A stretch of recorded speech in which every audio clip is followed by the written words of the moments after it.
నమస్తే, welcome to Suman TV. ప్రస్తుతం మనతో పాటు ఉన్నారు వైద్యరత్న, వైద్య విభూషణ్ బెస్ట్ డాక్టర్ అవార్డు గ్రహీత అయినటువంటి general physician and diabetologist doctor Prabhu Kumar చల్లగాలి గారు మనతో పాటు ఉన్నారు. సార్ నమస్తే. సార్ నమస్కారం. సార్, డయాబెటీస్ ఉండే వాళ్ళలోనే చాలా మిత్స్ అనేది ఉంటుంది. బేసిక్గా తినే ఆహార పదార్థాలపైన ఎక్కువగా ఉంటుంది. అందులో డ్రై ఫ్రూట్స్ అనేది అసలు వాళ్ళు తీసుకోవచ్చా తీసుకోకూడదా? సో రోజుకి కొన్ని డ్రై ఫ్రూట్స్ పొద్దున్నే లేచిన తర్వాత పరగడుపునే తీసుకుంటే ఏమైనా అవుతుందా?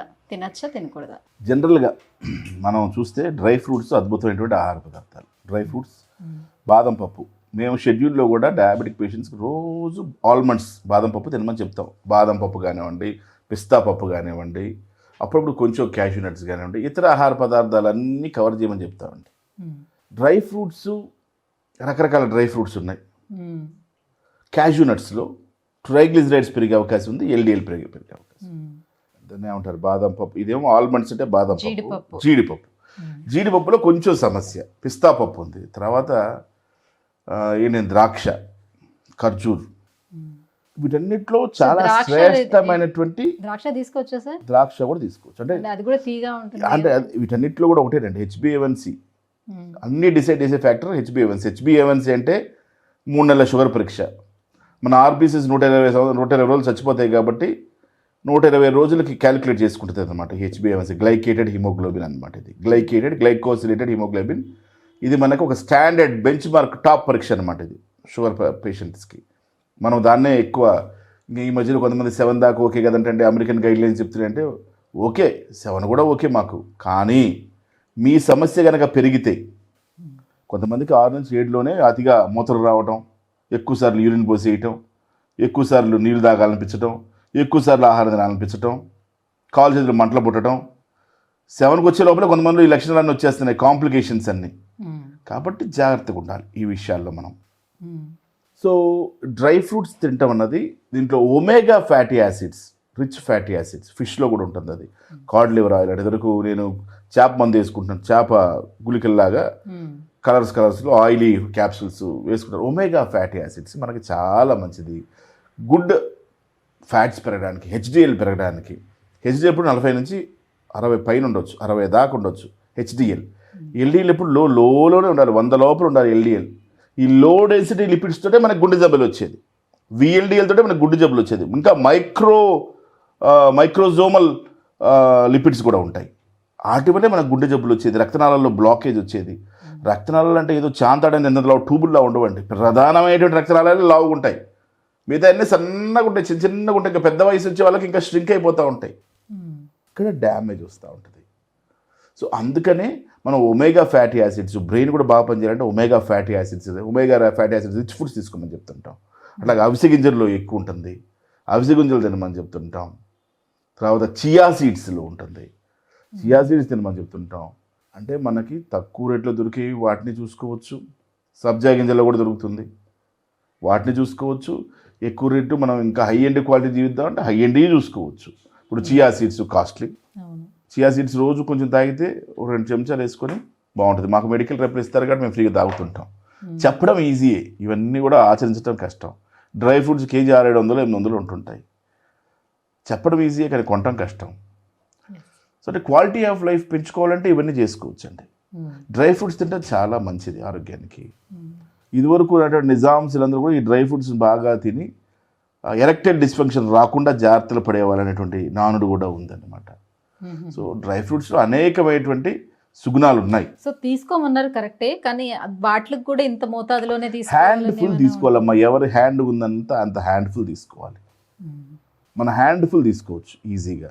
డ్రై ఫ్రూట్స్ తీసుకోవచ్చు. మన ఆల్మండ్స్ రెగ్యులర్ పేషెంట్ చెప్తున్నారు, బాదం పప్పు, తర్వాత పిస్తా పప్పు, ఇలా రకరకాల పప్పులు తీసుకోవచ్చు డ్రై ఫ్రూట్స్. ఇంకా దీంట్లో వెరైటీ ఆఫ్ డ్రై ఫ్రూట్స్ ఉంటాయమ్మా. ఇంకా omega fatty acids, protein and fibre contents ఉంటాయి బాగా. అదే మీరు ఇందా చెప్పే చియా సీడ్స్ తీసుకోవాలంటే high fibre content, motion problem ఉండదు, శరీరానికి మంచిది. అవిసె గింజల్లో fibre content, protein content, omega fatty acids. పొద్దుతిరుగుడు గింజల్లో ఉంది, సన్ఫ్లవర్ సీడ్స్ అంటాం. తర్వాత మనకి వాటర్ మెలాన్ సీడ్స్ అమ్ముతున్నారు. ఈరోజు ఫ్యాషన్ ఇవన్నీ వాటర్ మెలాన్ సీడ్స్ అమ్ముతున్నారు. వాటర్ మెలాన్ సీడ్స్లో ఉన్నాయి రకరకాల సీడ్స్ మార్కెట్లో. మీకు ఈరోజు సూపర్ మార్కెట్లో ప్రతి సీడు గుమ్మడికాయ గింజలు కూడా అమ్ముతున్నారు అద్భుతంగా. గుమ్మడికాయ గింజలు కూడా సో వీటిలో ప్రధానంగా మనం జీడిపప్పు కిస్మిస్ లాంటివి కొంచెం మోతాదులో తక్కువ తక్కువ మొదలు తీసుకొని మిగతా అన్ని కావాల్సిన మొత్తంలో తినచ్చు. కొంతమంది అవిసె గింజలతో చక్కగా కారపొడి కూడా కొట్టుకుంది ఏంటంటారు. ఫస్ట్ ముద్ద కారపొడి నెయ్యి వేసుకుని తినే కొన్ని జిల్లాలు ఉన్నాయి, ఉభయ గోదావరి జిల్లాలు. సో ఏదేమైనా డ్రై ఫ్రూట్స్ అయితే పుష్కలంగా తీసుకోవచ్చు. అందులో కొన్ని మాత్రమే మీరు చెప్పినట్టు కొంత మోతాదులో మాత్రమే తీసుకోవాలి. తీసుకోమన్నారు కదా అన్ని కంటిన్యూ చేసుకుంటే. సో ఈ డ్రై ఫ్రూట్స్ కూడా ఏంటంటే మీకు పొద్దున్నే తీసుకుంటే బెటర్ అంటారా? ఫ్రూట్స్ జనరల్గా నానిన పదార్థంలో డబుల్ అవుతుంది అంటారమ్మా. నానిన పదార్థంలోంచి డబుల్ అవుతుంది ప్రోటీన్ శాతం అంటారు. సో నైట్ నానబెట్టుకుని పొద్దున్న తింటుంటారు. జనరల్గా మేము ఏం చెప్తాం, డ్రై ఫ్రూట్స్ని బాదం పప్పు, వాల్నట్స్ ఇవి రెండింటిని రాత్రిపూట హ్యాండ్ఫుల్ నానబెట్టమంటాం. వాల్నట్స్లో కూడా అద్భుతంగా ఒమేగా ఫ్యాటీ యాసిడ్స్ ఉన్నాయి. అల్జీమర్స్ డిసీజ్ రాకుండా కూడా హెల్ప్ చేస్తుంది. డయాబెటీస్ నియంత్రించడంలో ఉపయోగపడుతుంది. ఇవన్నీ కూడా వాటి యొక్క సైడ్ క్యారెక్టర్లు. అంతేగాని ప్రధానమైనటువంటి వైద్యం మాత్రం కాదు. ఇది గమనించాలి పేషెంట్స్ అందరూ కూడా. ప్రధానమైన వైద్యం మాత్రం కాదు అది. ఇవన్నీ కూడా సైడ్లో మనకు ఉపయోగపడేటువంటి మాత్రమే. సో ఫర్ సపోజ్ ఇప్పుడు నేను మార్నింగే డ్రై ఫ్రూట్స్ తీసుకున్నాను అనుకోండి, తర్వాత బ్రేక్ఫాస్ట్ ఏమైనా తగ్గించుకోవాల్సిన రాత్రిపూట బాదం పప్పు, వాల్నట్స్ రెండింటిని నానబెట్టమంటాం, పొద్దున్నే తినమని చెప్తాం. పొద్దున్నే మొహం కడుక్కున్న తర్వాత థైరాయిడ్ ట్యాబ్లెట్ వేసుకోవాల్సిన అవసరం థైరాయిడ్ ట్యాబ్లెట్ వేసేసుకొని వాకింగ్ చేసేవాళ్ళు ఒక అరగంట పాటు, పావుగంట పాటు వాకింగ్ చేస్తే, జనరల్గా ఎందుకు వాకింగ్ చేయమంటాం, గోరువెచ్చని నీళ్ళు తాగి వాకింగ్ ఎందుకు చేయమంటాం అంటే కొంతసేపు కడుపు కదిలి కాస్త మోషన్ ఫ్రీ అయ్యి పొట్టలో అంతా వ్యర్థాలు బయటికి వెళ్ళిపోయి వాళ్ళు హ్యాపీగా ఉంటారు. ప్లస్ తినేది వెంటనే పొట్టలో లేయర్స్లో అబ్జార్బ్ అవడానికి అవకాశం ఉంటుంది. ఎప్పుడైతే పొట్టంతా పెంటతో పెరిగిపోతుందో అబ్జార్ప్షన్ ప్రాపర్గా ఉండదు. కాబట్టి పొట్ట క్లియర్ చేసుకోవాలి పొద్దున్న. ఆ తర్వాత ఈ వాల్నట్స్, తర్వాత ప్రోటీన్ 2-3 కోడిగుడ్లు తినమంటాం ఎల్లో తీసేసి. ట్రైగ్లిజరైడ్స్ నార్మల్ ఒక ఎగ్ తినచ్చు.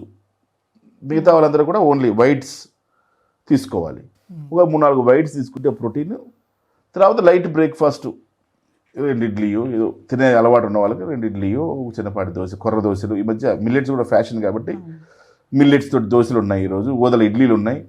ఓదలో 6 గంటలు నానబెట్టేసి, తర్వాత కొర్రలు ఒక 6 గంటలు నానబెట్టేసి కొర్ర దోశలు మంచిగా అద్భుతంగా కొర్ర దోశలు వేస్తున్నారు టేస్టీగా.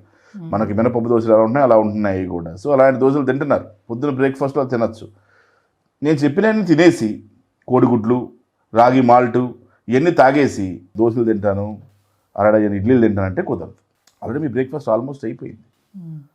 తర్వాత ఇంకోటి ఏం చెప్తాము, 10-11 గంటల మధ్యలో బత్తాయి రసము, చిన్నపాటి ఛాయో, కొబ్బరి నీళ్ళు, పాలల్లో బూస్టో ఏదో ప్రోటీన్ పౌడర్ కలుపుకొని తాగితే మన శరీరానికి కావాల్సిన ప్రోటీన్ సప్లై చేస్తాం. పొద్దున ఆల్రెడీ ప్రోటీన్ తిన్నా గుడ్ల రూపంలో, వైట్స్ రూపంలో. అంటే బాదం పప్పులో కొంత ప్రోటీన్ వస్తుంది, వాల్నట్స్లో కొంత ప్రోటీన్ వస్తుంది. ఇవన్నీ తింటూ గుడ్లు తింటుంటూ మళ్ళీ రాగి మాల్ట్ తాగితే అక్కడికి బ్రేక్ఫాస్ట్ చాలా వరకు అయిపోయినట్టు, 90% బ్రేక్ఫాస్ట్ అయిపోయినట్టు. ఇక్కడికి ఒక 1000 క్యాలరీస్ 800 క్యాలరీస్ ఎనర్జీ వచ్చేసింది మీకు. తర్వాత 10-11 గంటలకి చిన్న స్నాక్ లాగా ఏదో ఒక జ్యూస్ తాగటం, బాదం. ఏం తాగినా కూడా షుగర్ లేకుండా చేసుకోవాలి. ఏం తీసుకున్నా కూడా షుగర్ కంటెంట్ ఉండకూడదు దాంట్లో. షుగర్ ఏంటిది, ఇప్పుడు మనము బత్తాయి రసం ఫ్రెష్గా పిండుకొని బత్తాయి రసం తాగటం, కాక్టైల్ జ్యూస్ ఫ్రెష్గా పిండుకొని అన్ని ఫ్రూట్స్ కలిపి ఒక జ్యూస్ తాగటం. సో జ్యూస్ రూపంలో తాగడం బెటర్ అంటారా, లేకపోతే ఫ్రూట్ కూడా తినచ్చు? ఫ్రూట్ రూపంలో కూడా తినచ్చు. 10-11 మధ్యలో ఏదో చేసి మళ్ళీ 1 గంట 2 గంటల మధ్యలో లంచ్ చేసుకోవటం.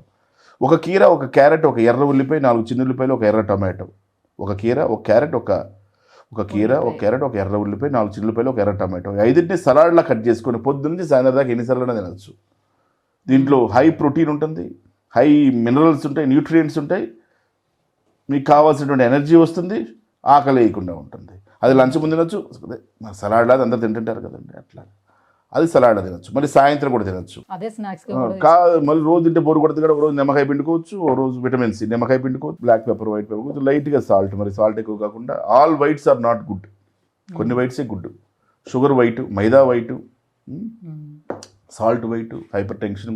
5 grams కంటే సాల్ట్ ఎక్కువ తీసుకోకూడదు. WHO గైడ్లైన్స్ ప్రకారంగా చూసుకోవాలి సాల్ట్ ఎంత తీసుకుంటున్నామని. Salt is the biggest problem. ఎందుకంటే సాల్ట్ వాటర్ని ఆపేసి, రాక్ సాల్ట్, పింక్ సాల్ట్ అలాంటి చేసుకోవచ్చు. అది కూడా మోతాదులోనే తీసుకోవాలి. ఈ విధంగా ఎఫెక్టివ్గా ఇప్పుడు లంచ్ అయిపోయింది. లంచ్లో ఏం చెప్తున్నాం మనం, ప్రోటీన్ ఉండాలి మళ్ళీ డైట్లో. చికెన్, మటన్, పప్పులు హై ప్రోటీన్. అదే చెప్తాను మీకు నేను. 100-150 grams కావాలి మీకు శరీరానికి, అది చాలు. సో పప్పు రూపాల్లో, పప్పులో ఆకుకూరలు కలుపుకోవడం, ఇలా రకరకాలుగా. మధ్యాహ్నం లంచ్ రైస్ కంటెంట్ తగ్గించి మల్టీగ్రెయిన్ పౌడర్స్ ఉన్నాయి ఈరోజు.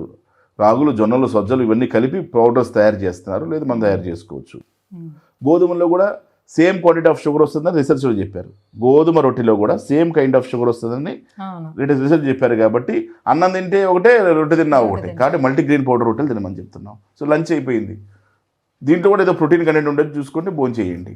లంచ్లో రైస్ తగ్గించండి, రొట్టెలు తినండి దాంతోపాటు. అప్పుడు సెట్ అవుతుంది, బ్యాలెన్స్ అవుతుంది. అందుకే మీకు సలాడ్ చెప్పాం, కడుపు నిండేటట్టుగా. సలాడ్తో కడుపు నిండుద్ది, హ్యాపీగా ఉంటుంది. లంచ్ అయిపోయింది.